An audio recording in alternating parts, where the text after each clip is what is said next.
Talking to Willi Carlisle here in Studio B. Can we get another song and then we're going to talk Sweden? Yeah, I'd like to do that. I can't do a Swedish accent, so I just said it straight. I realized once I was there I couldn't either. If you try, you insult them, right? Yes, I was supposed to, if they do an American Southern accent, they're being cheeky, right? Yeah. Anyhow, this is the titular song off the new record. This is Peculiar Missouri. I'll warn the audience, it helps this song if you pretend that you've been living in the van with me for about a month. So go ahead and roll down the window there if you're driving. I'm sorry about that.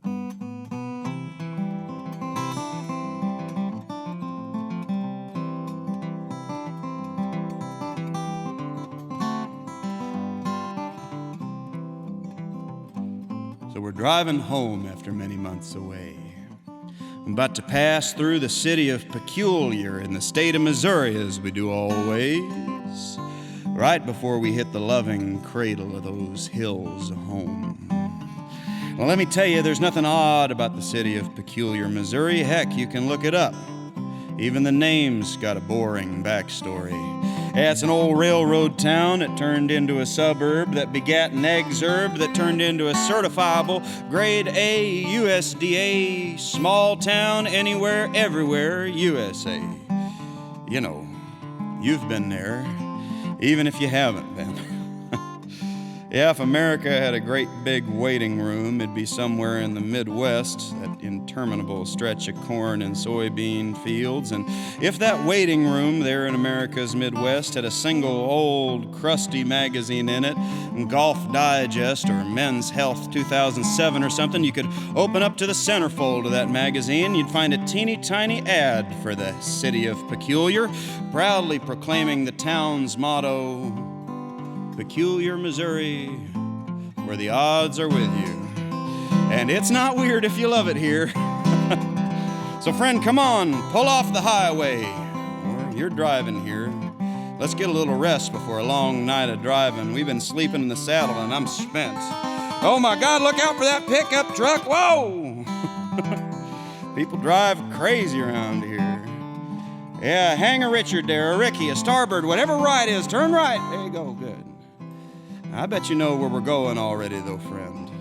Yeah, short of any public amenities, there's about one place you can rest and get a bite to eat in a little town like this after sundown. There's no BLM-free campground, there's no YMCA, there's no Red Roof Inn, no Motel 6, no Super 8, no 10, 12, whatever they are. It was looking like the Walmart. Yeah, we got a standing invitation to the hideous halogen bulbs of the all-night Wally world, where an uneasy truce abides between the traveling kind and the megacorporations that deign to keep us on the road by not letting us use our advanced degrees for the advancement of society and rather just kind of keeping us deciding not to take minimum wage jobs that don't get us any health insurance or anything like that. Anyways, I think we should just jump in there and have ourselves a little party, friend. What do you think? We step outside. We head towards the building, and the door slides open. We step in.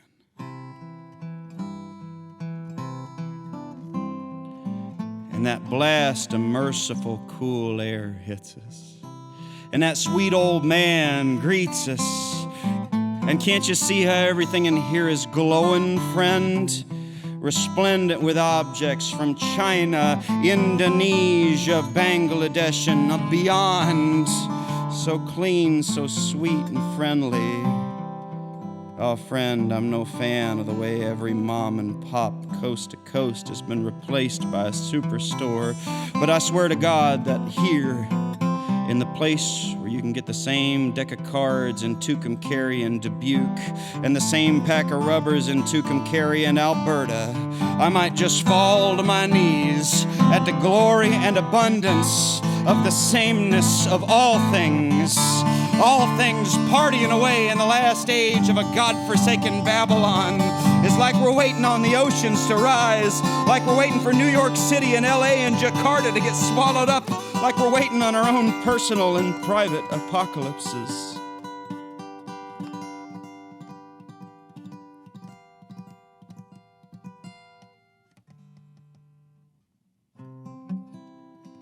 Well, friend, I think we might need to get the heck out of here.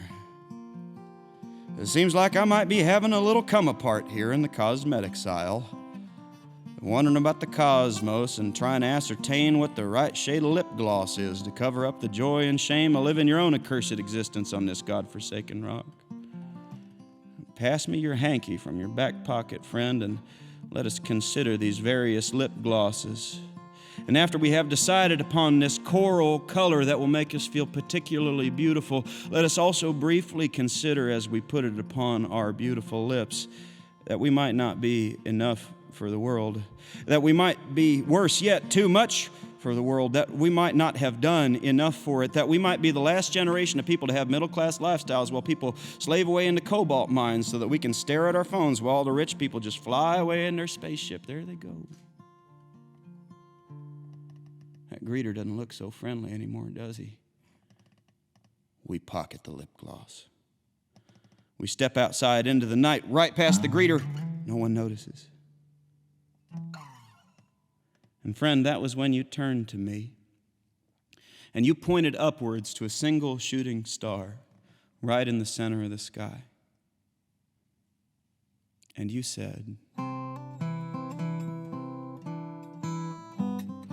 "Give me hunger, oh you gods that sit and give the world its orders. Give me hunger, pain, and want. Shut me out with shame and failure from your doors of gold and fame.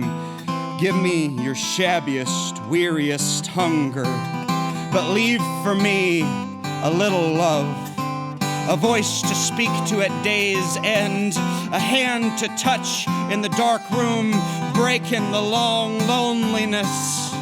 In the dusk of the day shapes, let's be this one little wandering western star, thrust out from the changing shores, a shadow.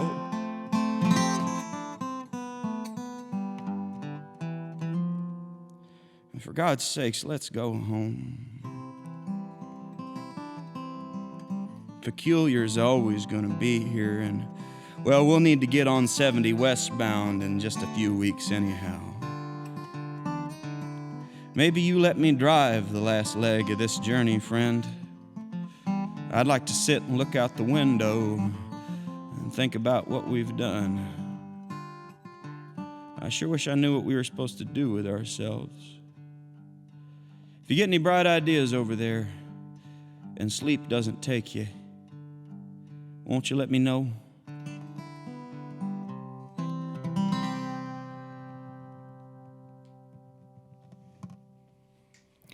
WNCW, Willi Carlisle here in Studio B. I got to put the epic adjective on that tune. Well, thank you for putting it on the radio. That keeps your that song keeps your brain busy as well, and especially for pea brains like me. I'm struggling to keep up. But that is an epic story, and I think we all now can fully imagine Peculiar, Missouri. Well, I hope so. I might have to send an apologetic letter to the mayor. I do really like it, and there's not actually a Walmart there. But there are Walmarts nearby. I was going to ask you if there was at least a little diner to eat, or some place that's kind of endearing. That I'm going to have to go through and find out because, yeah, I'm very familiar with the city. But after I wrote the record, I went back and spent like a whole day there, and was like, wow. If anything in this song is disparaging about it, I might need to write another one. But if the record brings tourists to town, you may not have to issue an apology. Well, I do get a lot of messages of people that's sort of posing in front of the city sign. So maybe we can direct them to whatever diner's good. I'd love to be able to direct people there. Actually, I imagine it being like the one in Mayberry. Gosh, I've forgotten the name of that diner in Mayberry. It's world famous. Any diners in this world that Chat and Nibble. Chat and Nibble. Yeah, it's like the perfect piece of Americana is the diner. Yeah, if they still serve liver and onions, I'm pretty much there, and it'd be hard to get me to leave. Yeah. Well, I wanted to talk about Sweden, but I first wanted to mention, I should have mentioned this earlier on in the interview, you're going to be at the Orange Peel in Asheville tonight. Tonight, yes, I'll be in Asheville. I'll be in Saxapahaw tomorrow, and then I believe that's how you say Charlotte that. the night. Oh, I don't know, but how do you say it? I was guessing Saxapahaw. It's in Alamance County, southeast of Burlington. I know exactly where it is, but I've never known how to really pronounce it for sure. Well, I'll I'm gonna take your word. I'll for it. amends someone. I'll ask somebody. I'll ask Alamans if he knows how to say it properly. You can bet those fine folks over there at the Hall River Ballroom will make sure you know how to say the town's I'm name sure, from yeah. now on. Boy, that happened in Sweden a lot, actually. Yeah. And then you're going to be back Thursday to Charlotte to the Neighborhood Theater. I wanted Yes, to mention that as well. Yeah. But yes, Sweden. Tell us. Oh, it was wonderful. It was so good. I mean, wonderful, and in the UK too. Just rapt, attentive audiences. I did mostly old folk clubs in the UK, and a great festival called Black Deer.